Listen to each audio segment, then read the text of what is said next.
За сайн байцгаана уу. Одоо энэ подкастыг маань үзэж байгаа бүх хүмүүст яг тухайн цаг үеийнхэн мэндийг хүргье.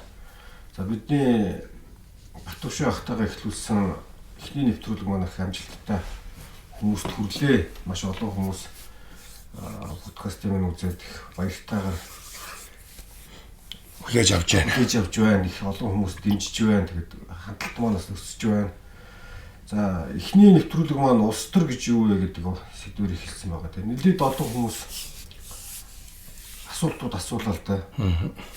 Тийм болохоор энэ хүмүүсийнхээ асуултаас өнөөдрийн нэвтрүүлгийг эхлэж бодож байгаа. Тэгээд өнөөдрийн нэвтрүүлэг маань бол үжил баримтлал гэж юу вэ гэдэг талаар ярих юм. Тэгээд улс төрийн үжил баримтлал. Улс төрийн үжил баримтлал гэж юу вэ гэдэг. Тэгэхээр өнөөдрийн нэвтрүүлгээр эхлэхдээ өмнөх нэвтрүүлгийн дээрээс одоо үзэгч дэмжигчдийнхээ асуусныхаа дагуу энэ улс төр яг иргэн хүнд яаж хамааралтай юм бэ? Иргэн хүн яаж улс төрлөө ер нь холбоотой байдаг юм бэ гэдэг тийм төлхөө асуултууд тавьсан. Та товчхон эндээс эхлэх үү хоёлаа энэ өнөөдөр. Төрүүчийн сэдвүүдээр бид нар бас жоохон дотооч юм уу бүдэг орхицсон асуудал мөн. Тэгээд ер нь улс төр юм хүнд ямар хэрэгтэй? Жирийн хүний амьдралд ер нь улс төр ер нь ямар хамаатай? Тэгээ би зүгээр л өөрийнхөө хийх ёстой юм хийгээл амьдрал ахуйгаа ингээл аваад явж байгаа л болоо юм шүү гэж. Маш олон асуудал хандж байгаа. Ер нь бол ганцхан монголчууд биш. Ерөөсөө дэлхийд даяараа нийт хүн амын 70-80% нь бол тэгжил боддог. Асуудал тэгж ханддаг.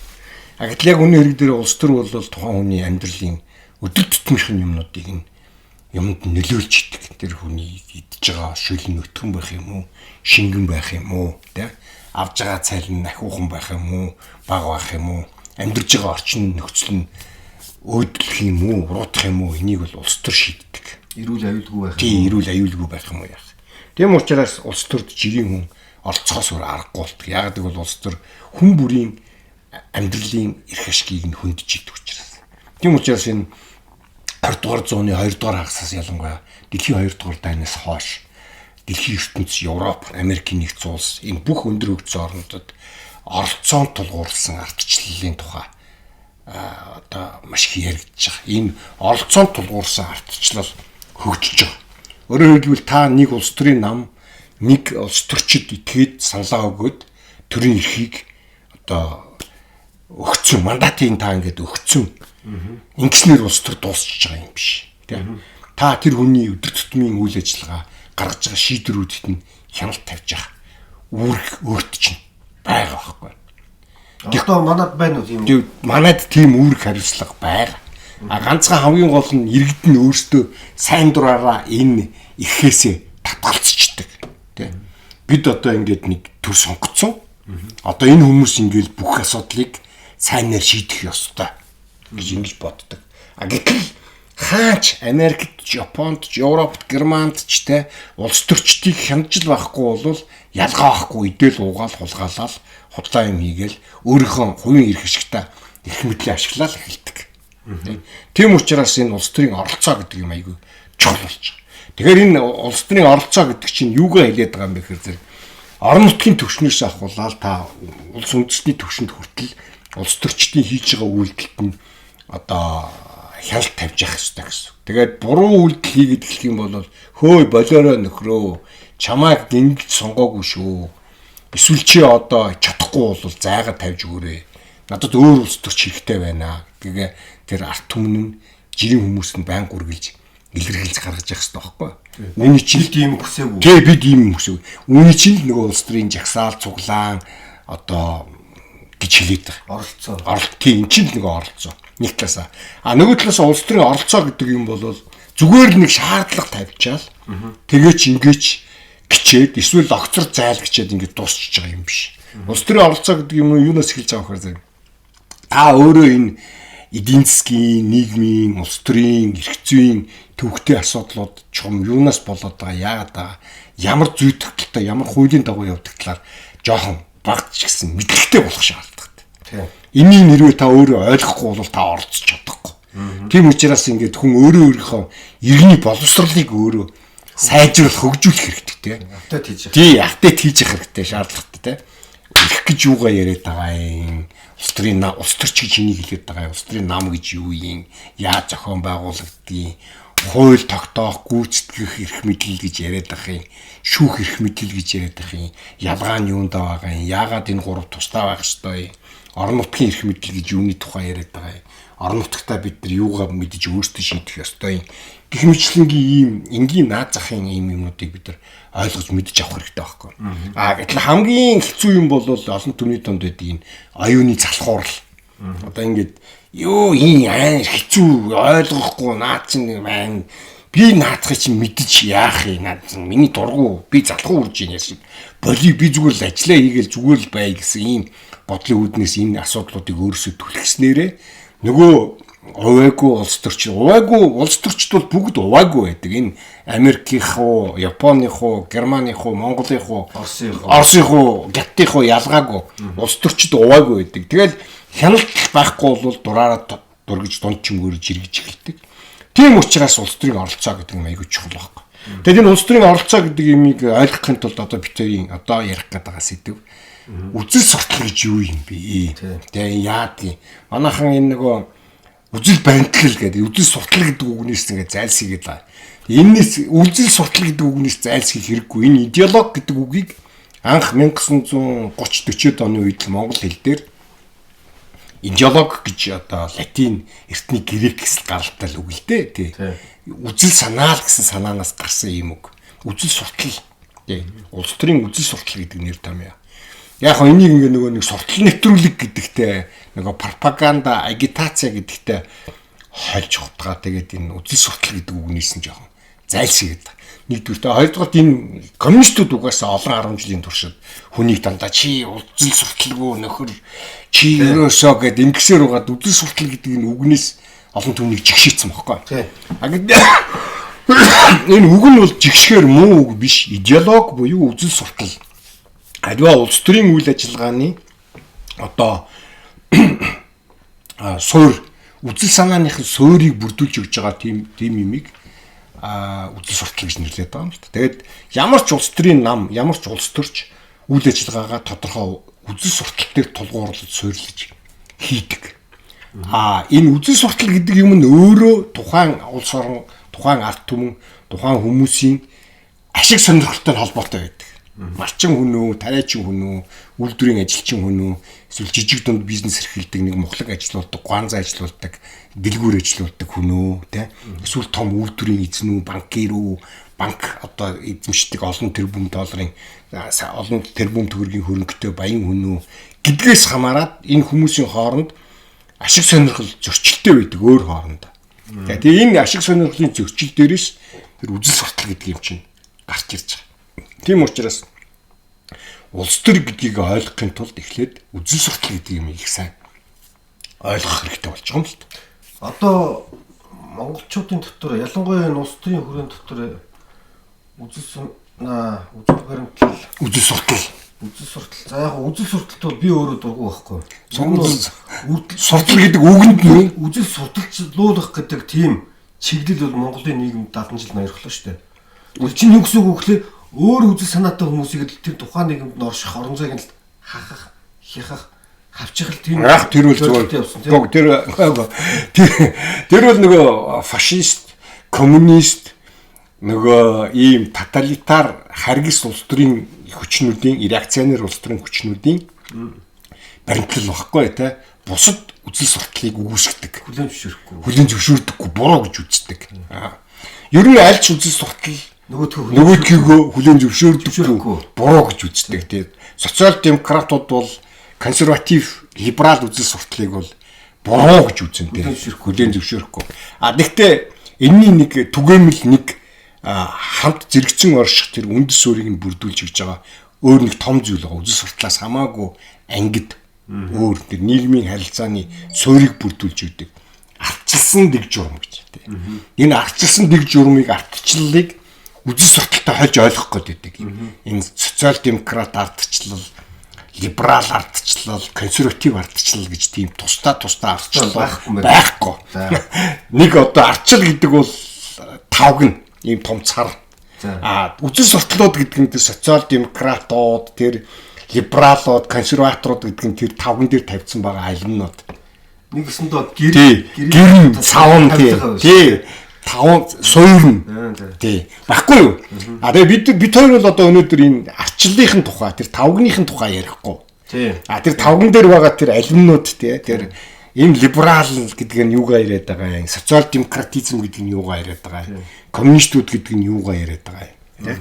Энэний тухай хоёлаа эхлээд ярилцсан. Тий. Одоо бол яг монголчуудад яг ялангуяа сүүлийн 30 гаруй жилийн хугацаанд яг энэ сэдвийг бол хэрэгэлдэг болцсон. Энэ үгнүүдийг. Тэгвэл энийг сайн байна уу, баяртай, өдрийн минь гэдэг үг шиг хэрэглээд байна л да. Тэгэхээр энэ үгнүүдийн цаана зөвхөн үгийн хэрэглээд байгаа мөртөө цаад мөн чанар агуулгыг нь байхгүй орхиод байна. Тэгэд энийг мөн чанарын яг энгийн хүмүүс ойлгох тэр яг өнөөдрийн нийгэм улс төр ч юм өнөөдрийн бидний амьдралд яг юугаараа тустай. Яг хэрэгтэй юу хэрэгтэй юм? Юу хэрэгтэй юм? Юунд хэрэгтэй юм? Тийм. Тэгэхээр яг тэр талаас эхлэмээр юм л да. Тийм. Ер нь бол энэ улс төр гэдэг юм бол ийм хаалттай систем байсан эхлээд. Бид өнгөрсөн сэдв дээр бид хоёр ярьсан шүү дээ. Энэ бол дээдчүүдийн, элитүүдийн ноёд баяд хаад ноёдууд тэгээд баячууд ч байх зүгээр хаад ноёдууд тэр сүм хийдийн эргэтэн дархтнуудын эрхэлдэг ийм хаалттай ажил байсан байхгүй юу? Жирийн олон түмэнд хамаагүй. Тэр хүмүүс зарилгаа гаргана, тушаалаа хийн, гаргана, бусд нь бол төмнийг яах вэ? Тагж биелүүлнэ. Тэг өөр юм байхгүй. Гэтэл эн чинь 18 дугаар 100 тийм 1700 оны үед хүрээд иртэл Европт тийм ялангуяа хамгийн түрүүнд Францчууд үгүй ингэж болохгүй гэдэг хувьсгал анхны хүн төрөлхтний түүхэнд хамгийн анхны хувьсгал боллоо 1789 онд. Яг нөгөө Людовик 14 жилүү 19 жилүү нэг олон их хэддэг Людовикийн ч үлээ. Тэгээд өөргөө нөгөө би бол төр засаг гэдэг чинь би байна гэж алдартай үг хэлсэн хаан шүү дээ тий. Тэгээд нөгөө абсолют монарх засаг гэдэг одоо яг цэвэр эзэн хаанд бүхнийг шийддэг газар дээр бурхантай адилхан юм байсан үе. Бүх газар сайгүй дэлхийд даяараа. Хязгааргүй их мэдлэлтэй тий. Яа нөө Оросоор бол самадирс гэж нэрлэдэг тий. Өөрөөгөө л өөртөө засаг төрийн эрхийг бүгдийг өгцөн гэсэн үг. Арт түмнийг өөртөө өгцөн гэсэн үг. Улсыг өөртөө өгцөн гэсэн үг тий. Государ самадирс гэж Оросоор нэрлэдэг тий. Юунд бол Европын хэлэнд бол монарх гэж нэрлэдэг. Монарх тий. Өөрөөр нэг л хүний засаг гэсэн санаа тийм латин грек гаралтай. Тэгээд энийг өсөргүүцээд анхны хүн төрөлхтний түүхэнд анхны хувьсгал болж. Яг манай Монголд арчилсан хувьсгал гардаг 1989 оноос аргашаагаар тоолох юм бол 1789 яг 200 жилийн өмнө. Яг 200 жилийн өмнө. Тогтоохдаг амархан байгаа. Тийм. Яг 200 жилийн өмнө. Ингээд Людовикийг авч хаяад толгойг цавчаад ингээд хаан засаг феодлуудыг бүгдээрийн толгойг нь авч хаяад ингээд анхны бүгднээр тулсыг зарлан тунхаглаад ингээд ард түмэн засгийн эрхийг бариад явлаа. Република гэдэг энэ үг чинь бол ардын засаг гэсэн утгатай үг байхгүй юу? Манайд энийг бүгд найрандах ясмос гэл ингээд хятад хэлнээс буруу авч орчуулад ингээд цахгуулаа хийсэн болохоос зүгээр л република гэдэг чинь зүгээр л ардын засаг гэсэн үг. 1921 онд Монгол улс ардын засаг зарласан байна шүү дээ. Одоо 24 онд тийм. Ер нь иргэний засаг юм шүү. Тийм иргэний засаг, ардын засаг уу иргэний засаг, ард түмний засаг. Бүгдээр нь нийлж гаад засаг дөрөв эмхлэн зохион байгуулна гэсэн санаа. За ингээд хаана аваа хийчлаа. Тэгээ конвент гэж тэр нөгөө хууль тогтоодог байгууллаа одоо улсын их хурл, ардын их хурл манахаар бол тийм. Ингээд улсын их хурлаа зохион байгуулад ингээд баахан нөгөө хувьсгал хийсэн нөхдүүд хөрөнгөтнүүд, тариачид, хотын гар уурчууд, жижиг худалдаачид, одоо эрдэмтэд, лам нар гэж баахан улсууд ингээд конвентэд төлөөлөгчөөр сонгогдоод орж ирээ ингээд суугаад хууль тогтоох болоод ирсэн чил хэрүүл эхэлсэн байхгүй. Тийм. Тэгэн гот феодлууд нэг юм ярина, үйлдвэрийн эзэд нэг өөр юм ярина, ажилчид шал өөр юм ярина, тариачид багт өөр юм хүснэ тий. Ингэмэгч эндээс ингээд нөгөө бидний чинь эрх шиг өөр юм байна. Эрх шиг өөр учраас бидний төр засгаараа хийлгэх гээд байгаа юм нь өөр юм байна.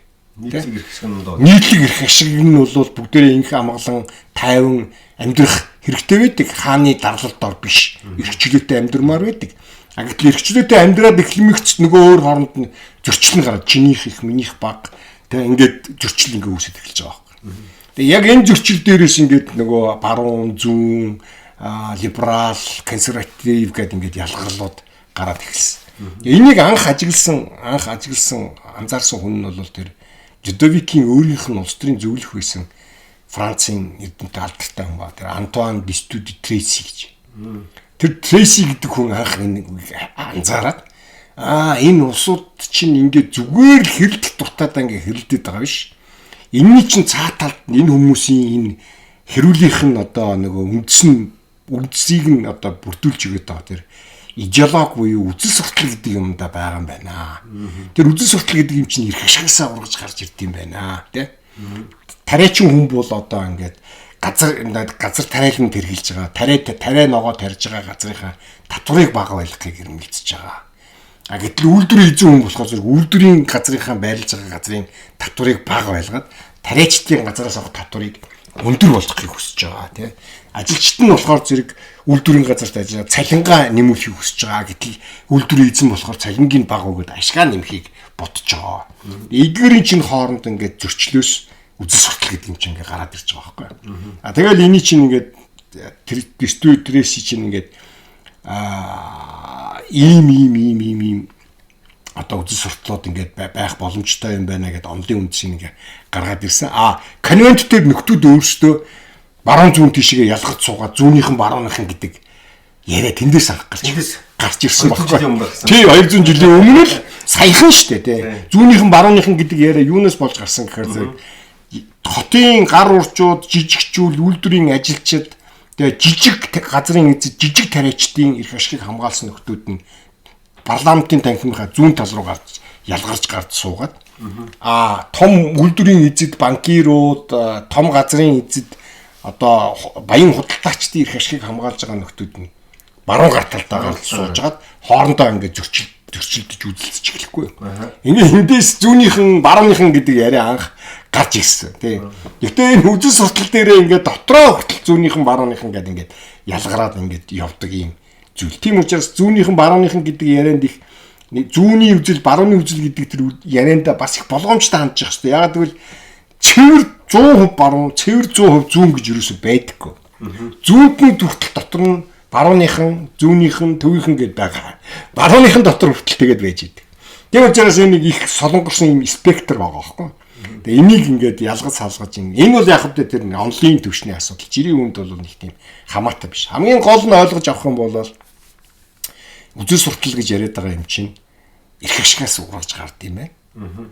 Тэр эрх ашиг нь тэр хүний өөр эрх ашиг гэдэг нь юу гэлээд байгаа вөхөр тэр хүний нийгэмд ямар байр суурь эзэлж байгаа вэ гэдгээс нь хамаар яаж амьдарч байгаа вэ гэдгээс нь хамаард юм байна. Би малчин хүн үү, тариачин хүн үү, тэ би жирийн үйлдвэрийн ажилчин хүн үү, би зүгээр жирийн одоо сэхэтэн тэ ажиллаа хийгээл цалингаа аваад амьдардаг юм salary маань юм уу тэ эсвэл би одоо банк ажиллуулаад хүмүүс зээл олгоод хүүгээр нь ингээд баяжаал ингээд капиталист юм уу, том үйлдвэр эзэмшээл одоо жишээлбэл одоо нэг манахаар бол одоо буянгийн жаргал сайхан бол одоо нэг капиталист байна шүү дээ.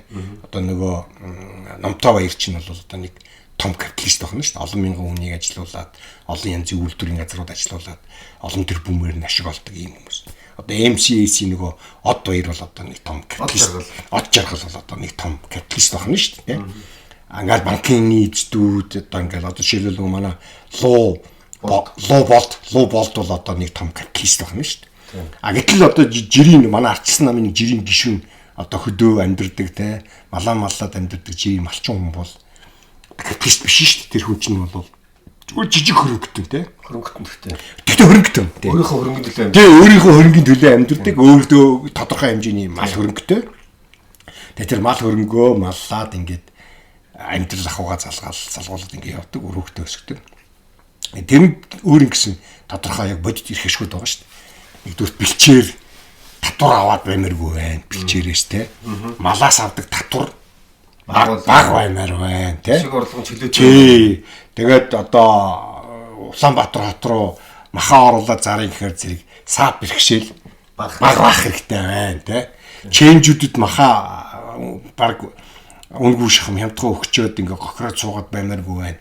махан айл болох өндөр үнэтэй борлуулах хэрэгтэй байна гэх мэтлэн ийм ашиг сонирхолоос үүдээд энэ улс төрийн үзэл суртал гэдэг юм ч гарч ирж байгаа. Тэгээ ерөнхийдөө ингээд таамаглаад үзэх зэрэг бол зүүн талаас нь эхлээд ярих юм, хамгийн зүүн талаас нь эхлээд ярих юм бол коммунистууд, социалистууд, социал демократууд ингээд төв рүү ойртод байгаа ч тийм. Тэгэнгუთ ингээд социал демократууд гээд хамгийн төв, хамгийн сүүлийн зүүн талаас хамгийн төвдөө ойрхон социал демократууд болоод тэгээ социал демократууд дуусан барууных эхэлж байгаа тийм. Барууных эхлэхээр зэрэг нөгөө юу умерний боёо нөгөө юу гэдэг монголоор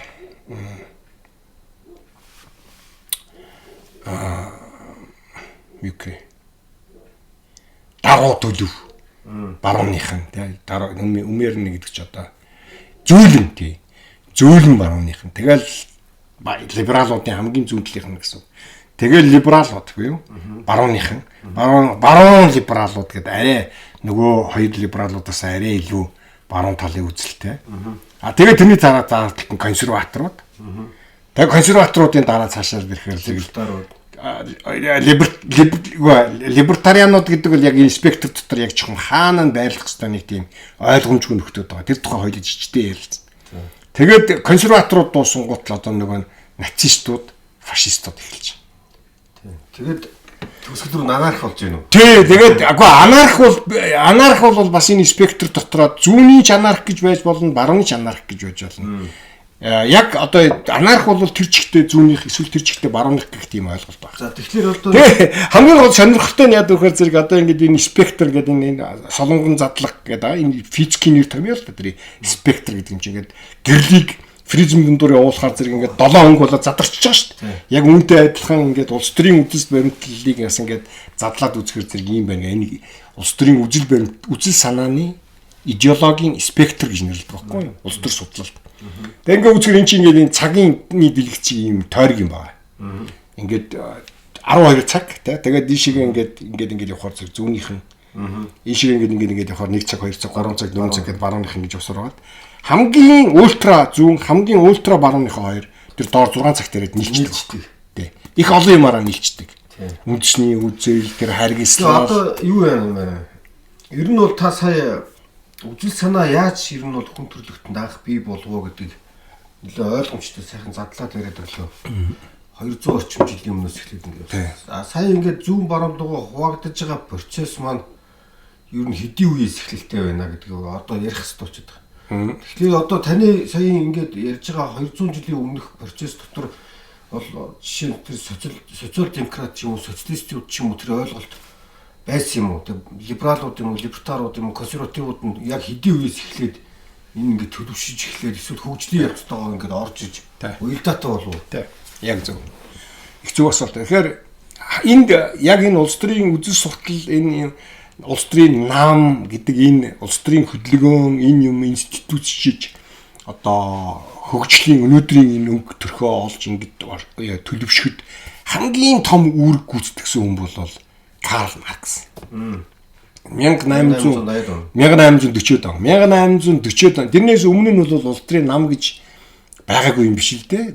Бүр тэр нөгөө миний түрүүний яриадсан нөгөө Францыг хөвсгөл 1789 оноос өмнө ч гэсэн улс төрийн нам гэж байсан. Гэтэ тэр үеийн тэрнээс өмнөх улс төрийн намууд бол өөр төрлийн улс төрийн намууд байсан байхгүй. Жишээлбэл Их Британд байсан намууд бол хааны талын нам, хааны талын биш том феодлуудын талын нам гэдэг хоёр нам жишээлбэл байсан. Тэгэхээр тэр бол тийм ил улс төрийн одоо үйл ажиллагаа явуулдаг, сонгуул Монгол зохион байгуулдаг. Тийм биш. Боломжгүй. Тийм байхгүй угаасаа тийм. Тэр хүмүүс бол нөгөө ширтгэн доогуур хоорондоо ингээд нууцаар тэмцэлтдэг юм бүлэглэлүүд байхгүй тийм. Тийм хэлбэрийн байжгаад 1789 оноос хойш огт өөр болоод ингээд сонгуул Монгол элдв янзын юм болоод ингээд өөрчлөгдөд ирэнгүүт 1840 оны үеэс Карл Маркс бол энэ улс төрийн нам гэдэг зохион байгуулалтын одоо онолын үндсийг нь тавьж өгсөн хүн байгаа юм. Тэгээд Карл Маркс бол юу гэж үзэхээр зэрэг улс төрийн нам бол ийм байж болохгүй. Энэ бол хувьсгалын айгүй том чухал хэрэгслэл ээ. За. Энэ улс төрийн нам гэдэг чинь.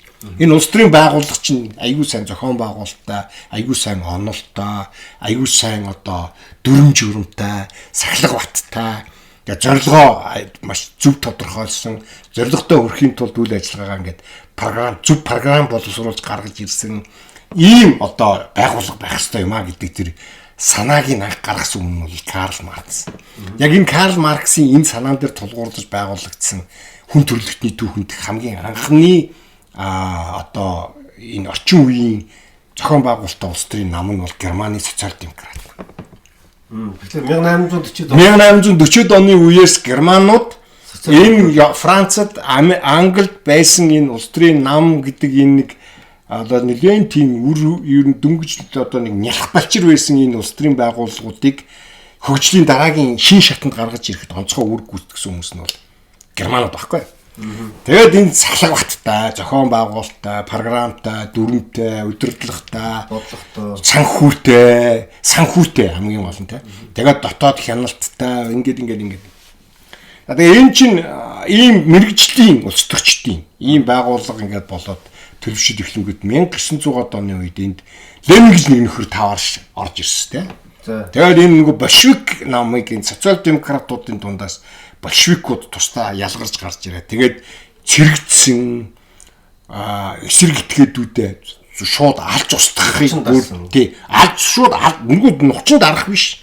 Шууд алж устгахыг одоо програмдаа ингээд бүр зориг болгоод бичсэн ийм харгас тэрцгий байгууллага болгож хувирсан хүн нь бол Ленин, Оросын социал-демократууд. Өөрсдийгөө коммунистууд гэж нэрлээд тийм. За 1840-од оны үед бол Германы социал-демократын хөдөлгөөн арай ийм айхтар ийм орчин үеийн улс төрийн намын хэлбэр шинжээ олоогүй байх үед л том хагарал гарсан дотор. Марксийн талыг баримтлсан коммунистууд нөгөө хэн гэж нөхөр байгаа.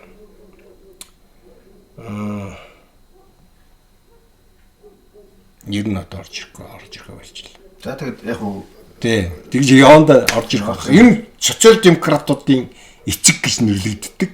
Дэлхийн социал-демократ хөдөлгөөний одоо хамгийн том зүтгэлтнүүдийн нэг.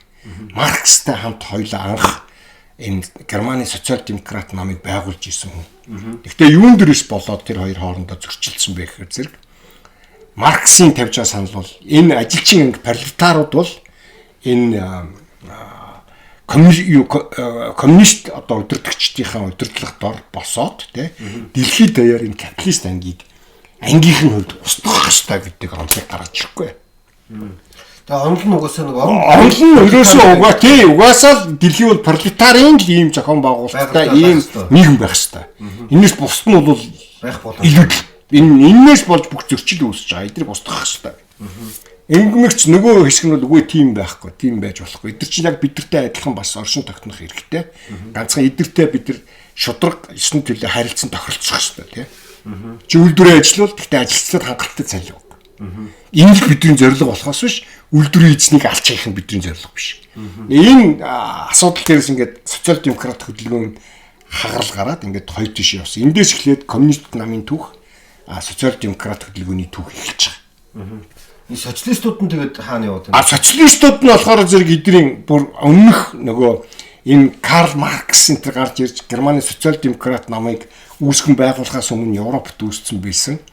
Одоо улс төрийн хөдөлгөөн үзсэн байна. Тэрний юу гэхээр зэрэг энэ ажилчин анги ядуу тариачдын аж амьдралыг өөдөн татахын тулд нийгэм баян чинүүлэг хэсэг нь санаачлаг гаргаж хүчин чармаал тавьж явах хэрэгтэй гэсэн ийм хөдөлгөөн баггүй. Тэгээд тэр нөгөө нэг Францын нөгөө нэг Шарл Фурье энтергээл хүмүүс анхын хоршоолын хөдөлгөөнийг санаачилсан те.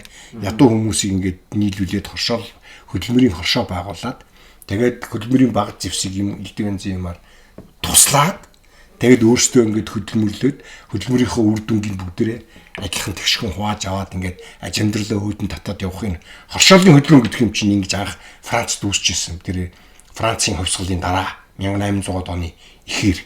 Тэгээ энэ хөдөлгөөн чинь Германд ч тэр Германы тэр Ламарк энэ гэдэг хүмүүс тэгээд тэр Их Британд те энэ хоршоолын хөдөлгөөн их өрнөж энэ дээр тулгуурласан юм социалист үзэл санаа их төлөвшчихсэн бохоггүй бэхжижсэн хөгжижсэн. Тэр социалист үзэл санаа гэдэг нь юу юм бэ гэхээр зэрэг нийгмийн одоо баялагийг тэд нар өөрсдөө шударгаар гэж хэлээд байгаа. Нийгмийн баялагийг ингээд дахин хуурж яа. Тэгш юм. Бүрч тэд нар тэгштгэн гээгүй. Тэгштгэн гэдэг нь бол коммунистуудын яриа. Тэр хүмүүс бол баяжууд хитрхи их баяжж байгаа нь буруу. Нөгөө хүмүүстэй бас жоох юм өгөөчэй гэдэг санаа байхгүй. Багч гэсэн юм өгөөч амжилтлийн өөдөн татаач. Эдгээр чинь дандаа хөл нүцгэн яваад байж болохгүй байна. Хүүхдүүдийн сургуульд явуулмаар байна. Эдгээрт бас эмнэлгийн үйлчлэгээ үзүүлмээр байна. Гэт ингэж энэ социалист хөдөлгөөн гарч ирсний үр дүнд Европод жирийн хүмүүсийн аж амьдралын түвшин жоох баг сайжирсан байхгүй юу. Тэгэхээр социалистуудыг бол дандаа муу гэж үзэж болохгүй. Тэгвэл энэ социалистуудын энэ үзэл санааных нь цөмөн болж өгж байгаа нэг хамгийн гол юм бол капиталист үйлдвэрлэлийн арга нь өөрөө буруу байна гэдэг. Тэр юм чинь явсаар байгаа коммунизмд.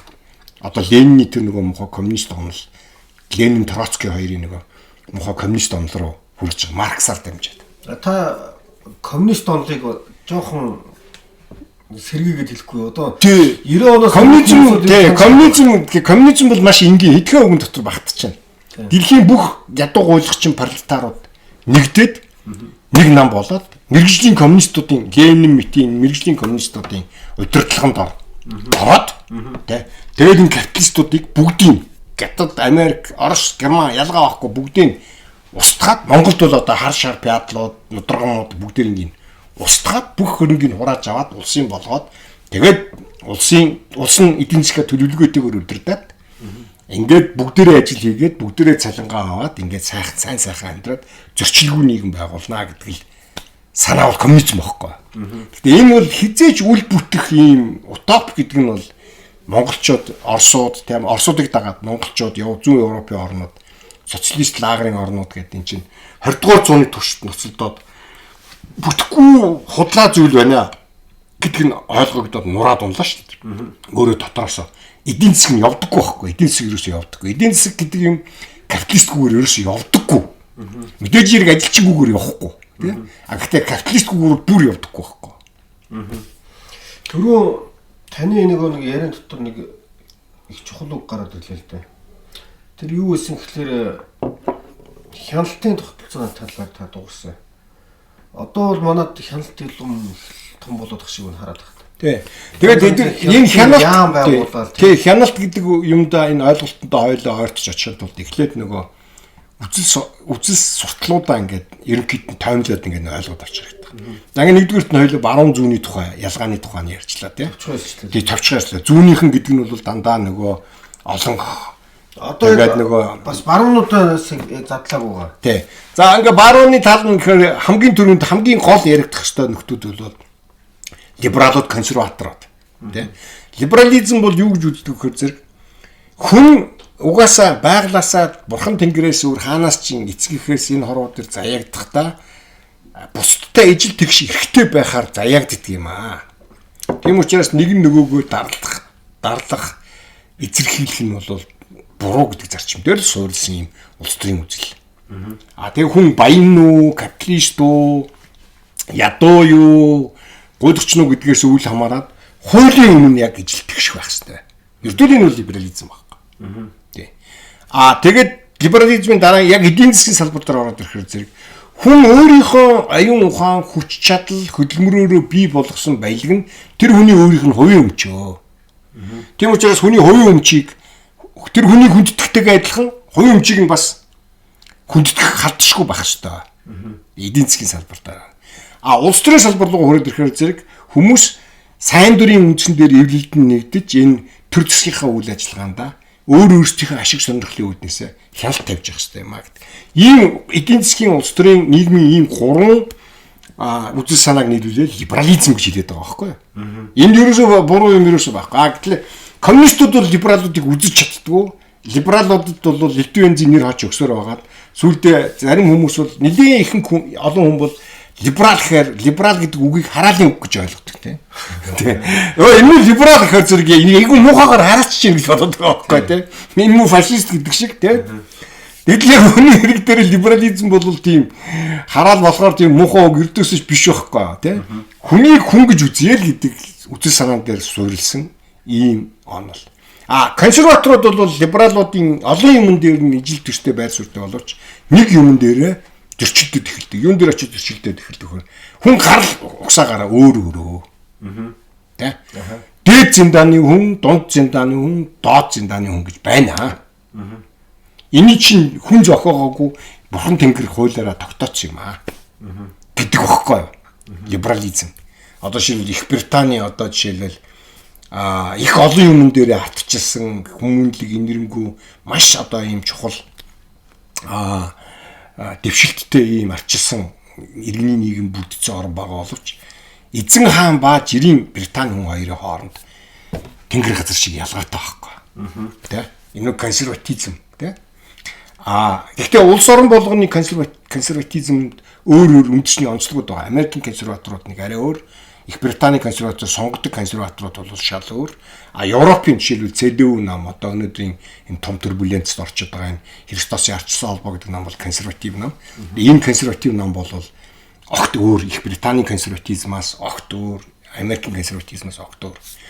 Тэгэхээр тэрний юун ялгаатай юм бэ гэдгийг нэг айхтар ярихаас өмнө зүгээр консерватизм гэдэг бол одоо яг ямар хүмүүсийн яадаг нам юм бэ гэвэл одоо бид нар ингээд нөгөө шар хар феодал нудраган томтлогоо феодал гэдэг ингээд устгаад хайчаагүй байсан бол энэ хүмүүс чинь Монголын консерватив намын нийгмийн бааз нь байхгүй. Аливаа улс төрийн үзэл санаа гэдэг юм энд нэг зүйл чухал онцгой чухал зүйлийг ярилга орхисон байна. Ямар ч улс төрийн үзэл суртал заавал тодорхой нийгмийн бааз дээр тулгуурладаг. Тэгээд социал демократизм, социализм, коммунизм энэ төр бол нийгмийн бааз нь ажилчин анги ядуучууд. Нөгөө либерал гэдэг намч нь болохоор зэрэг илүү жижиг хөрөнгөтөн ер нь бол хувийн санаачлага дээр тулгуурсан биеэр хуурай хөдөлмөр эрхлэгчнэр ийм хүмүүсийн нийгмийн бааз дээр суурилсан ийм улс төрийн хүчин. Консерватив улс төрийн хүчин гэж яриад байгаа бол энэ илүү одоо том капиталистууд тий. Нөгөө элит давхаргийнхны эрх ашигыг төлөөлдөг юм нам бахна шүү дээ. Манайд ч одоо бүгд нь манайд бол ингээд бүгдээр ингээд нэг холимог бантан шиг ингээд нэг юм саарл нэм зутан шиг юм болгоод хийцэн нийгмийг учраас нэгнээсээ одоо л дөнгөж ялгарлууд үүсч эхэлж шүү дээ. ярьж эхэлж байгаа. Одоо л дөнгөж ялгарл үүсч чинь өөрөө нийгэмд өөрөө. Нэг 40 жилийн дараанаас л нэг юм жижиг сажиг ялгарлууд үүсч чинь. Тэрнээс чи бид нар чи бүгдээр адилхан ядуу ойлгочгонд байлаа шүү дээ. Тийм. Улсын л гар харж амьдрдаг ийм хүмүүс байлаа шүү дээ бүгдээр. Тэгээд одоо бол тийм байхаа болоод одоо энэ өнгөрсөн 30 гаруй жил 40 жилд чинь ялгарл үүсээд капиталистууд, жижиг хөрөнгөтнүүд хөдөөгийн одоо жижиг хөрөнгөтэй хүмүүс те малчдыг биелж байна, те тариачдыг хэлж байна. Хотын 8 арилжаа хийж эрхэлдэг амьдардаг хүмүүс, хуурай аж ахуй эрхлэгч нар гэдэг. Тэгэхээр нөгөө улсын гар харж амьдардаг те нөгөө цалин аваад нэг амьдардаг нэг хэд хүмүүс үйлдвэрийн ажилчид. Одоо яг тийм юм хавтгаа нэмэгдээд байна. Тэгээ дээр нь одоо н малчид тариаланчтай би бол одоо шүмжлээд байгаа юм шиг бодит юм маш их хийхээр яг зүүнний талаар дэмжиж юм биш үү? Зүүн гэж одоо энэ Монгол ардын намын жишээлбэл одоо өөрөөсөө зүүн гэж нэрлэдэг байгаа энэ манай тэгээ Монголд бас нэг нийгмийн өөрөө юм холион бандан болсноос гадна улс төрийн үзэс суртал улс төрийн намуудынх нь одоо тэр онол юм бүгд холион бандан болсон байхгүй. Ялгарх юм ер нь маш ховор баг. Монгол ардын нам бол өөрөө жишээлбэл би зүүнний нам гэж хэлдэг. Гэтэл энэ бол ерөөсөө зүүнний нам биш, явуулж байгаа бүх үйл ажиллагаа, бүх бодлого, бүх юм нь бол энэ ультра барууны нам байхгүй. Ультра барууны нам тий. Энэ бол зөвхөн нөгөө клептократ хулгай хийж амьдэрдэг том хөнгөтөн хулгайч нарын эрх ашиг хамгаалдаг нам. Фашист маяг юм болох. Фашист, бүр фашистооч долоондор. Фашистууд бол бас тодорхой хэмжээний үзэл сурталтай, тодорхой хэмжээний зохион байгуулалттай, сахилга баттай, хууль дүрм журмтай. Фашистуудад. Хэдийгээр харгис хэрцгий нөгөө өрсөлдөгч итгээдээ алж чаддаг ийм боловч тэд нар чинь бас хууль дүрм журм төр гэдгийг хүндэтгдэг. Клептократ ийм лоорчдын нам бол тийм юм ерөөсөй байхгүй, юу ч байхгүй. Ойлгогдож байна уу? Ямар ч хууль дүрм мөрөн тэр зүгээр өнгөн дээрээ нүүрэн дээрээ л айгүй гоё юм яриад байна. Төр засаг, арт түмэн, их орон, хууль дүрм журм, эмх цэгц, сахилга баат энэ төргээл ингээд гоё үг яриад байна. Цаанаа бол зөвхөн ганцхан юм захирагдчихаа. Тэр нь юу гэхээр зэрэг хулгай их, аль болох хамгийн их амжиж маш богинохон хугацаанд Энэ нэг юм дотор нэг л баад байгаа. Тэр нь юу гэхээр энэ бүхэн чинь айгүй хурдан дууснаа. Би нэг л өдөр энэ дээрээс зайлуулагдана. Яг ийм үзэгдлүүд дэлхийд дөрн байдаг уу? Зөндөө олон байдаг. Энэ Африк, Латин Америк, энэ зүүн өмнөд Аз тэгэл одоо зүүн өмнөд Аз бол сүүлийн нэг 2000-ад оны үеэс эхлээд 90-ад оны үеэс эхлээд харьцангуй гайгүй болж байна. Латин Америк бас харьцангуй гайгүй болох шинжтэй болж байна. Африкт ч гэсэн гайгүй болох шинжтэй болж байна. Тэр гайгүй болоход юу нөлөөлж байна? Нийгэм хөгжил, боловсролын иргэний боловсролын төвшин, эдийн засгийн хөгжил. Тэгээд нөгөө нийгэм чинь өөрөөсөө ингээд амьд организм учраас бас тэр доторх институтүүд нь бас хөгжөөд нь шүү дээ дагаад. Одоо хүмүүсийн оюун санаа юмд хандах хандлага нь бас өөрчлөгдөж эхэлж байна шүү дээ. Өмнө нь бол энэ 2 дугаар дайнаас хойш энэ 90-ад оны хүртэлх хугацаанд бол энэ Латин Америк, Африк бол зүрдэл ийм харахгүй жүнгэл байл шүү дээ. Яг өнөөдрийн Монголын төр засгийг өдөртөж байгаа энэ оюун эрдэнэ энэ төр гэх мэтлэнгийн одоо оюун эрдэнийн Женко Баттулга энэ төр гэх мэтлийн ийм клептократ эдгээр чинь зүгээр л лөөрчин дээрэмчтэй.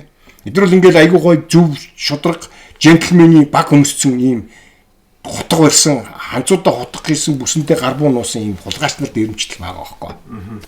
Тэгээ яг одоо ингээд өнөөгийн бодит амьдрал дээр надад чинь ингээд орж ирж байна л да үзэл санаа. Тэгэхээр одоо эндээс би юу гэж хэлэх гэхээр юу хэлэх гээд байна. Одоо жишээлбэл хөдөөний малчин хүн тий. Малаад ингээ явж байгаа хүн Женког дэмждэг нь зүгээр л утга учиргүй солиорол тэнэглэл байхгүй. Женко Баттулга тэр хөдөөгийн малаад явж байгаа жирийн малчин хүний эрх ашигын төлөө нэг өчүүхэн жижиг ганц удаагийн нэг түүгээд нөлөөлчихгүй. Яран дээр бол тэр аягаад их орон гэдэг гой юм яриад яваад. Тэгэхээр яагаад тэр хүн татагдаад байгаа вөхөр тэр нөгөө хөдөөгийн нөгөө малчин хүний чинь улс төрийн боловсрал байхгүй юу ч мэдэхгүй ойлгохгүй зүгээр л тэр хүний өнгөц ярианд навтагдаал яваад байгаа байхгүй. Миний их ашиг юу юм бэ гэдгийг тэр хүн одоо хүртэл ойлгоогүй хумсралаагүй явж байгаа байхгүй. Тий, одоо тэгээд ийм биш үү төгшөх. Яг бодитоор жишээ нь 2 жишээ хэлж болж байна. Тариаланчд дээр нэг хий, малчд дээр хий. Үйлдвэрийн ажилчид дээр хий. За үйлдвэрийн ажилчдын төр орхичээ. За малчд дээр жишээ нь шүү дээ тий. Яг бодитоор сүүлийн 15 орчим жилийн хугацаанд орлого нь хөнгөдөж байгаа байхгүй. Тий. Одоо нэг түүхийн эдийн зах зээл нь хөнгөдсөн. Тий. Малын ингээд нөгөө докторжуулаад ингээд базар дөрөгцсөн. Хэрвээ манай Монголын малчид хэрвээ өөрийнхөө хувийн эрх ашгийг юм ойлгодог тий. Багхан ч гэсэн жоохон улс төрийн боловсралтай ийм хүмүүс байсансан бол аль 10 жилийн өмнө ирээд энэ Женко Баттулгын толгойг ташуураараа хаг цохоо хийчих байсан бохоо алаа хийчих байсан байхгүй. Тэгсэн чи одоо яагаад нөөдхийг хайрлах дэмжиж шүү дээ.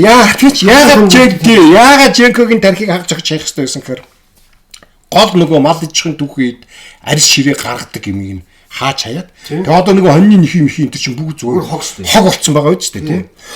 Доктор эргэтэн бүгд хог. За яг энтэй ажлын нэг кейс бол одоо юу вэ? Тариаланчдын кейс юу?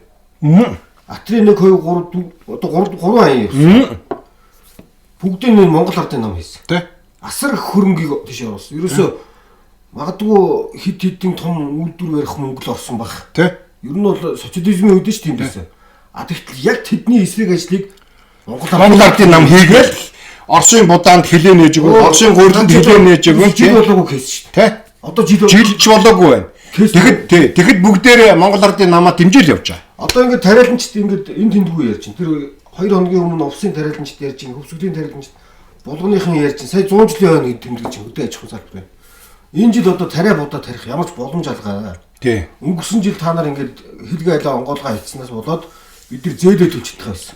Нодлонгийн будаа маань одоо агуулгад байж байна. Байж байна. Зарагтаагүй ингээд. Угаасаа Монголын хөрсөнд ургаж байгаа будааны чанар нь муу. Энэгээр одоо саяын 2 жишээн дээр юу гаргаж ирдэг юм гэхэлэр малчдын хамгийн том дэмжлэг бол Женко Баттулга өөрөө. Монгол ардын нам. Монгол ардын намын хамгийн том дэмжлэг бол хөдөө аж ахуй газар дараалан мал аж ахуй. Тэгэхээр энэ хоёр бүлэглэл маань тэгээ сегментүүд маань хамгийн томор дэмждэг энэ. Нөгөө хүмүүс нь дандаа халуун их орон ярьдаг айгүй сайхны толгой дээр нь гард суучаал дээрээс нь баад шигээл лахад л ингээл их оронч энэ миний ном гээ хайрдад яваад байгаа. Тэгээ эн чинь юутай холбоотой юм бэ гэхээр зэрэг нөгөө улс төрийн үйл явцаа ерөөс огт ойлгоогүй.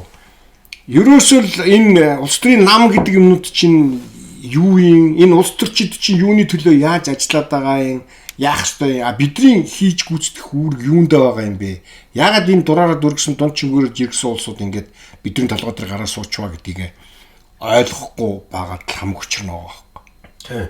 Тэгээ одоо яс цаг бас нэлээд явж байна. Одоо нэг юм дахиж харах хэрэгтэй юм байна. Өнөөдрийн дотроос чинь бол нэг юм ойлгоод аваасаа гэж бодоо. Ягаад гэвэл өнөөдрийн улс төрч чинь танд таалагдахын тулд юу ч хамаагүй ирж. Тий, юу ч хамаагүй яар. Худлаа юм л яриад байна те. Сайн таны яриагаар бол болохгүй юм шүү дээ. Тий. Чи ийм байхгүй. Ийм ингэ хийдгэн энгийн дүрэн байгаа. Энийг л ингээд бүгдээрээ энэ нэвтрүүлгийн төгсгөлд нь ойлгоод аваасаа гэж хүсэж байна те. Маш энгийн зүйл. Малчин хүн Монгол ардын намын гишүүн байж болохгүй. Яг тэгвэл наад Монгол ардын намын чи явуулж байгаа үйл ажиллагаа бүгдээрээ малчин хүний эрх ашигын эсрэг болно. Хүсэн төсөв. Байсан угаасаа тийм байсан. Одоо ч ингээл цухалцаад байгаа. Одоо ингээл хоршоо моршоо гал ингээл хуурал мэхлээл мөнгө төгрөг өгнө барин ингээл баа нөө малын буцаагаад нийгэмчлэх юм тухай юм яриад ингээл тэгэл нөгөө мал аж ахуйн төвхөйдийг үнгүү олгоол ингээл маха экспортод гаргадгийг нь болиулаал те. Ингээл дандаа малчны эсрэг үйл ажиллагаа хийгээд байгаа байхгүй. Тэгэхэд л малчид хамгийн их дэмжиж байгаа Монгол ардын намыг хайрлаа да тий. Нэг хоёрт те тариачид. Тариачид бол одоо энэ тий газар тариалынх энэ Жонкогийн тархийг ирж хаг зохих хэрэгтэй байхгүй. Одоо би ирж хаг зохио би зүгээр метафор ярьж байгаа болохоос биш зүйрлж ярьж байгаа болохоос биш ирээд хаг зохиороо гэж уриалж байгаа юм биш шүү те. Энэ хүн чинь Монголын газар тариалныг нугсалцаа, уул уурхайг нугсалцаа, төмөр замыг нугсалцаа, те эрчим хүчийг нугсалцаа.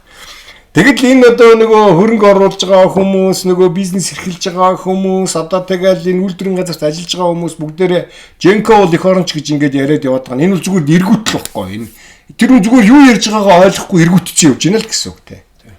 Одоо энэ өнөөдрийн сэдв дээр ингээд үзэл баримтал, үзэл санаа ярихад нэг зүйлийг бас заавал асуухгүй болохгүй. Үнэт зүйл. Зүүнийхний чинь одоо үнэт зүйл нь юу юм бэ? Барууныхын чинь ямар үнэт зүйлтэй юм бэ? Тэгээ үнэт зүйл гэдэг чинь яг ямар учиртай? Ямар үетэй юу? Тэгээ улс төрчийн хувьд юу юм? Иргэн хүний хувьд бас айгүй чухал асуулт, маш чухал зүйл тий. Үнэт зүйл гэж яг юу яриад байгаа хэрэг эмэг бүгж ч юм уу? Тэрний хадгаламжийг яриад байгаа юм биш шүү дээ тий. Тэгээ энэ ямар нэгэн гоё гутал мотл ч юм уу? Айгүй гоё iPhone утас эсвэл мал хөрөнгө унаа тэргийн яриад байгаа юм ерөөсөө биш. Үнэт зүйл гэдэг чинь энгийн маш энгийн зүйлтэй тэр нь юу гэхээр зэрэг одоо хүний тухайн хүний эрхэмлдэг амьдралынхаа туршид эрхэмлдэг юмыг нь үнэт зүйл гэж хэлээд байгаа. Хүн төрөлхтний хувьд бол нийтлэг түгээмэл нэг хідэн үнэт зүйл байна те. Жишээлбэл одоо эцэг үр хүүхэд энэ бол юугаар ч олж орлуулж сольж болшгүй юм үнэт зүйл. Энийг өвл хүн хэмээрч хэлүүлэхгүй бүгдээрээ энэ бол миний хамгийн үнцэнтэй юм шиг ойлгож мэдчихэж байгаа. Яг үүнтэй адилхан нийгмийн харилцаанд ороод эхлэхээр зэрэг энэ эрхэмлэж баримталж явж явах хэвээр нэг хідэн үнэт зүйл байдаг байхгүй. За нэгдүгээр жишээлбэл хулгай хийх, худлаа хэлэх, лойр хийх бол буруу муу зүйлээ. Тэ? Энэс би ийм юмд би хичнээн одоо цаанаас нь ингээд түлхээд байгаа, намаа ингээд түлхээд байгаа ч гэсэн тэ. Одоо энд ашиг байна, энэ их хялбархан ингээд мөнгө олж боломж байна. Чи ingéч гэ цаанаас нэг муу юм ингээд түлхээд байгаа шүү дээ. Хүнийг хичээгээ тэгээд байхад ч гэсэн чи өөрөө залаад жолоодод тийм юмнаас хол явах хэрэгтэй. Ийм үнэт зүйлгүй болсон хүн бол ерөөсөө л араас нь ингээл түлхэнгүүт би худлаа хэлээд улсын хурлын гишүүн болчих юм биш үү? Худлаа хэлж байгаа л улсын хөрөнгөнөөс тэрбумээр нь гусчих юм биш үү? Эний чинь нөгөө үнэт зүйлийг гээцэн хөөн гэж хэлээд байгаа байхгүй. Тэ? Тэгэл дараа ингээд цаашаа явах юм бол эх орон гэдэг хүнд үнэт зүйл байна тэ. Чи хичнээн баян, хичнээн гоё, хичнээн дэлхийн аварга, олимпийн аварга, алт мөнгөн медальтай чи одоо хин байлаач чи эх оронгүй бол хин юм бэ? Тэ? Хин ч шихгүй. Тэгээ чи үл яг нөгөө дээр үед нөгөө хиний маамгаан бичижсэн нэг памфлет нөгөө гიშгэх газаргүй хөл гэдэг шиг чи үл зүгээр гიშгэх газаргүй хөл болох байхгүй. Хүнд хамгийн үнцэнтэй юм бол эх орон. Энэ эх орноо гэх ойлголт аягүй чухал. Би эх оронч хөө гэж орсон дээр эх оронч болчихж байгаа юм биш байхгүй. Тэ? Үнэт зүйл. Тэгээд тэрний дараагийн нэг чухал зүйл бол хөдөлмөр. Тэ? Хөдөлмөр гэдэг энэ үнэт зүйл бол нийт хүн төрөлхтөд түгээмэл үнэт зүйл байхгүй. Энэ Япон хүн, Хятад хүн, Солонгос хүний хамгийн эрхэмлдэг нэг чухал юм бол хөдөлмөр. Хүн хөдөлмөрлөж те тэгээд тэр ариун цагаан хөдөлмөрийнхөө үр шимээрээ амьдрах хэрэгтэй. Гуталч нь уу, ойдолч нь уу, талхч нь уу, тракторын жолооч уу, малчин уу хамаагүй чи тэр хөдөлмөрөө хайрлах, үнэлэх хэрэгтэй байхгүй. Тэгэхээр тийм хүн тэр хийж байгаа юмдаа үн чи ханддаг. Тэ? Хөдөлмөрөө дээдэлдэг. Би энэ ажлыг бол би өстэй хинээс ч дутхгүй илүү төгс хийн. Тийм учраас Япон хүний хийсэн юм нь бүх юм дээд зэргийн гоё болж байгаа байхгүй. Одоо гятуудах тийм болж. Хятадуудын бол эхлээд жоохон хулигтуу юмнууд байсан шүү дээ.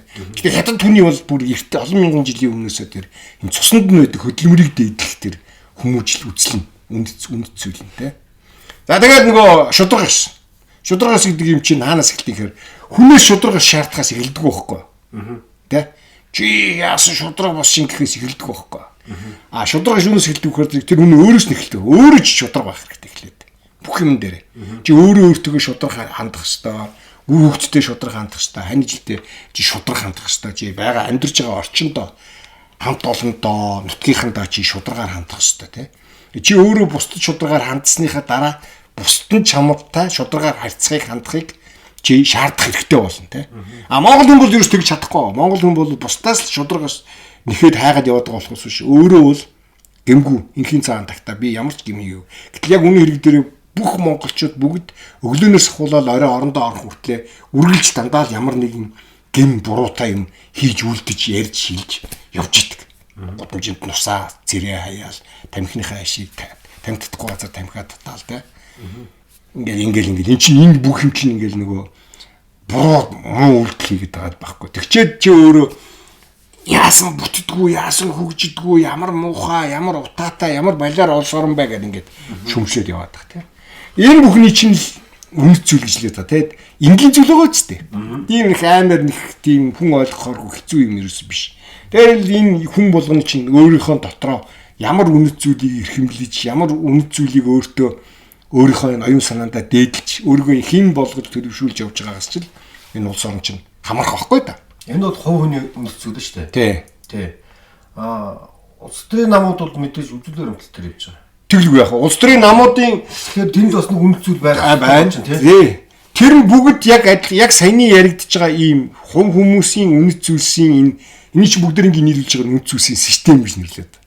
Энэ үнэт зүйлсийн энэ систем дээр тулгуурласан улс төрийн намын тэр үйл ажиллагааны тэр одоо амин сүнсийг нь тэр намын үнэт зүйл гэж нэрлэдэг байгаа байхгүй. Бид жишээлбэл арчилсан намын үнэт зүйлийн амин сүнс үнэт зүйлсүүдийн зүйлсүүдээс нь ярил юу баг. За нэгдүгээрт нь бол хувийн санаачлага. Хувийн санаачлага гэдэг юм чинь ерөөсөө шууд эрхчлөлттэй холбоотой. Хүн болгон эрхчлөлттэй байх хэрэгтэй. Хүн хүнээ дарлах ёсгүй. Тэ? Тэгээ хувийн санаачлага гэдэг бол аюул их том чухал баялаг байхгүй. Тэ? Хүний санаачлага гэдэг юм бол. Тэгээд энд үүн дээрс тулгуурлаад баялаг бүтээгээд ирэхээр тэр баялагаа эзэмших өмчийн эрхийн асуудал, хувийн өмч. Энэ арчилсан намын нэг хамгийн том үнэт зүйл. Арчилсан намын хүний хувийн өмчийг хураана гэхээр зэрэгэл өөрийгөө л босоод ирдэг. Юу яриад байгаа юм бэ гэдэг. Энд чинь нөгөө арчилсан намын үнэт зүйл. Тэ? Тэгээд цаашаа ингээд явах юм бол нөгөө хувийн өмч, эрхчлөө, хувийн санаачлага, зах зээлийн эдийн засаг. Чөлөөт зах зээлийн эдийн засаг. Чөлөөт зах зээлийн харилцаа. Тэ? Тэгээд цаашаа явах юм бол нөгөө улс төрлөг ороод ирэхээр зэрэг иргэний хяналттай хязгаарлагдмал засаг төр. Ард түмэн засаг төрдөө хяналт тавьж идэг. Тэр тавьсан хяналтын дагуу үйл ажиллагаагаа явуулдаг. Эргээд ард түмэндээ тайлагнадаг, хариуцлага хүлээж чаддаг. Ийм хязгаарлагдмал төр Монголд хэрэгтэй байхгүй. Энэс биш гой юм ярьчаал цаагаараа бүх юм улс орноо бүгдээрингийн худалдаал, таван толгойн хятад өгчлөө, төмөр замыг нь нураагаа хайчлаа, эрчим хүчийг нь бүгдээрингийн байхгүй болгоо хайчлаа. Ганц Японуудын борж их сонгоцны буудлыг нь Оросуудад өгнө гин. Сүүлдээ бүр улс орноор нь тэр чигт нь Евразийн эдийн засгийн холбоог нь сөнж байгаа, нурж байгаа одоо өнөө маргаашгүй тарах гэж байгаа байгууллага руу авч хийх гэж байгаа шүү дээ. Тэгээд тэр байгууллага нь тэргүй тарчих юм чи яад нэг орол орж илээ гэж бодох хүн байж магадгүй л дээ. Энэ Монгол улсын нэр хүнд чинь тэмтэйгээ хамт тэгээд давбраад хогийн шалны алчуур болоод үлднэ л гэсэн үг шүү дээ. Тийм учраас тэгж улс орныхоо ер нь бол яг л үнэт зүйл ярьж байгаатай холбоотой тэр үнэт зүйл дотор чинь нэг төр гэж нэг аягүй чухал үнэт зүйл байгаа байхгүй. Хувь хүний ч тэр, улс төрийн намын ч тэр, улс орны ч тэр нэр төр. Нэр төргүй хүнд хинч итгэхгүй. Нэр төргүй хүнтэй хинч итгэдэггүй хүнтэй хинч хамтарч бизнес хийхгүй. Яг үнэ. Тэ? тэрнтэй яг адилхан нэр тэргүй урвагч ийм улс төрийн намд хэн ч итгэж саналаа өгөхгүй. Нэр тэргүй ийм Монгол шиг ийм оронтой хэн ч хамтрахгүй. Оросын ингээд энэ амир муха харгис фашист дэглэмийн тоглоом нь болчоол те. Тэгэл далсан газар нийл гараад далаасан газрын далд ороод хийгсэн болгоныг нь заа гэж гар үсэх зураал. Ингээд явж байгаа оронтой Монголыг бол тоож хүндэтгэж хавчижсэн байхгүй дэлхий Япон, Өмнөд Солонгос, бүр Америкийн нэгдсэн улс, Европ, Герман, Франц, Их Британи. Би нэг ийм бодлоо. Одоо нэг цаг ус нэлээ явж нэг хоёулаа ер нэг ингээд 60 минутанд л багцлаа. Өндөрлөө те. Одоо ингээд те. Гэхдээ өдөр болгоныхоо ер нь дугаар болгоныхоо нэг төгсгөлд нэг тухайн сэдв цаг уйтанд тааруулаад ярьж ивэл хэцүү байх. Энэ үзэл баримталтай холбоотой юмнуудад дээр дараагийн ээлжинд хоёулаа зүүн баруунд нь тус нь нэг жоохон дахиад задлахгүй энэ их том сэдвийг ерөнхий ойлголтыг надад өглөө шүү дээ. Үзэл баримтлал юугаар ялгагдаад байгаа юм бэ? Хэдийн үеийг яаж эхэлсэн юм бэ? За яг ядахта бүгдээрийн биш юм аа либералуудын үзэл баримтлал нь социал демократуудынхаас юугаар ялгаатай юм? Коммунистууд, фашистууд гэж яадаг юм бэ гэх нацистууд нь коммунистууд, фашистууд, нацистууд нь яадаг юм бэ гэдэг энэ нэг 5 юмыг бол ярьчих хэрэгтэй тий. Консерваторуудыг оруулаад нэг 6 дараагийн сэдв болгож ярихгүй болохгүй хаа тий. Тийм баха. Тэгэхээр тэрийг дахиж ярина. Дахиад задлаа. Тэгэхээр өнөөдрийн нэг жоохон онцлог сэдвүүдээр таасаа өөрөө аюу гой хөндөө гаргаад ирлээ их сайхан. Яг өнөөдрийн цаг үед бас тулгымцсан асуудал байна. Энэ Евразийн эдийн засгийн холбоог та нэг жоохон бас нэг мэдээлэл өгөхөд яриад өгвөл их сайхан байна. Юу юм бэ гэдэг. Тийм юу юм? Энэ ер нь яг орох энэ яг ямар үйл ажиллагаа явуулаад тэгээд яаж ажиллаад байна? Тэгээд энэ ямар ач холбогдолтой байгаад байна? Тэгээд энэ одоо зөвлөлт толгойд улс задарсныг 2006 онд билүү 2007 онд билүү Мюнхенд болсон жил бүр болдог Мюнхенд болдог инх тайвны баг хурал болдог. Тэр хурал дээр Путлер нэг илтгэл тавьсан. Гэхдээ тэр илтгэлдээ юу гэж хэлсэн бэ гэхээр тэр илтгэл нь бол ерөөсөө зөвлөлт холбоот улс гэдэг юм тарж бутарсан нэг гашуудсан эмгэнсэн тийм үг хэлсэн л дээ. Тэгээд Путлер бол тэн дээр юу гэж хэлсэн гэхээр зөвлөлт холбоот улс тарж нурж Варшавын гэрээ гэдэг энэ байгууллага байхгүй болсон нь бол хүн төрөлхтний түүхэнд геополитикийн хамгийн том суйрлуудын нэг байлаа гэж. Гэж хэлсэн баггүй. За тэгээд энэ бол одоо өнөөдрийн Оросын холбооны улс буюу энэ Путлерийн фашист дэглэмийн явуулж байгаа энэ харгис төрөмгийн гадаад бодлогынх нь цөмөн яг энэ үгэнд төрнө байна. Тийм байна. Тэгээд Путлер бол ерөөсөө зөвлөлт холбоот улс гэдэг тэр хүчрэх аимшигын том цэргийн дарангуй харгис империалист гүрнийг буцаан сэргээхлийн зорилго тавьсан. Энийг бүх дэлхийн улс төр судлаачид, сэтгүүлчид, ажиглагчид хэлж ярьж байгаа. Тийм ч болох. Тэгээ энэнийх нь нэг хэсэг нь бол одоо тэр нөгөө энэ Евразийн эдийн засгийн холбоо.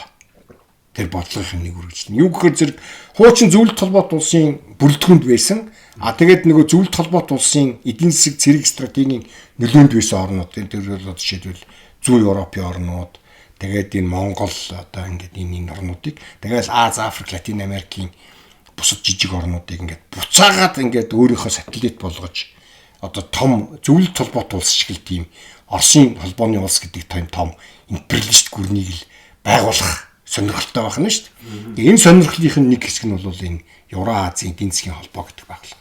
Тэгээ энэ санаачлаад байгуулсан энд нь эхлээд нэг 6 орн билүү орсон. Тэрнээс нь 2 нь буцаад гараа явц одоо 4 орн үлдсэн байгаа юм. Тэгээд эдийн засгийн холбоо гэдгээд яриад байгаа яг үнэ хэрэг дээрээ эдийн засгийн холбоос одох юм баггүй. Энэ зөвлөлт холбоот энэ Оросын холбооны улс л дангаараа ноёрхох, дангаараа эдийн засгийн ашиг сонирхолтой байх ийм одоо гэрээ хэлцлүүдийг тулгуун хүлээлгдэг нөгөө улс орнуудтай ийм л холбоо байхгүй. Тэгээд Евразийн гэж нэрлэдэг байгаа нь аимшигын учир дутагдaltaй. Энэ Евразийн садах юм ерөөс байхгүй. Европоос тэнд ганцхан Беларусь гэдэг ганцхан орн байна. Тэгээ ганцхан улс байгаа. Оросыг бол яг 100% Европын орн гэж энэ дэлхийд хинч хэлдэггүй, хинч үздэггүй.